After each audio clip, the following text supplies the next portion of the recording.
মক্কা শরীফে গেলে জান্নাতি পাথর দেখতে পাবেন।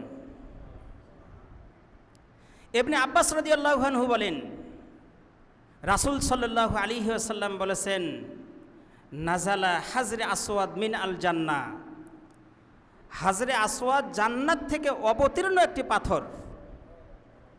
হু আসাদ্দু বাইয়াদম মিন লাবান, পাথরটি ছিল দুধের থেকে সাদা। ফাসাওয়াদাতু খতায়া বানি আদম, বনি আদমের পাপ তাকে কালো করে দিয়েছে। অর্থাৎ পাপ শোষা পাথর হাজরে আসওয়াদ। হাজরে আসওয়াদকে যে ব্যক্তি স্পর্শ করে অথবা চুম্বন দেয়, ওই ব্যক্তির পাপ শোষে নেয়। আল্লাহ সুবহানাহু ওয়া তাআলা এই পাথরকে সেই সক্ষমতা দিয়েছেন। আশ্চর্যজনক পাথর হাজরে আসওয়াদ।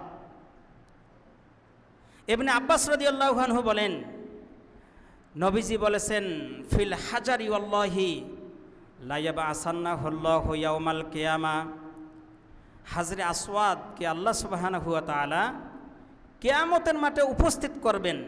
লাহু আইনানি ইউবসিরু বিহিমা, হাজরে আসওয়াদের দুটো চক্ষু থাকবে, চোখ দিয়ে সে পরিদর্শন করবে।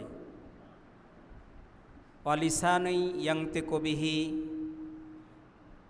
হাজরে আসওয়াদের জবান থাকবে, কথা বলবে।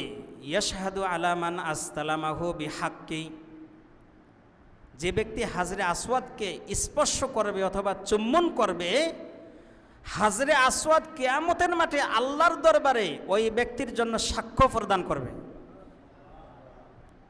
সেই হাজরে আসওয়াদ জান্নাতি পাথর মক্কায় গেলে দেখতে পাবো, জান্নাতি পাথর দেখতে পাবো, পাপশোষা পাথর দেখতে পাবো।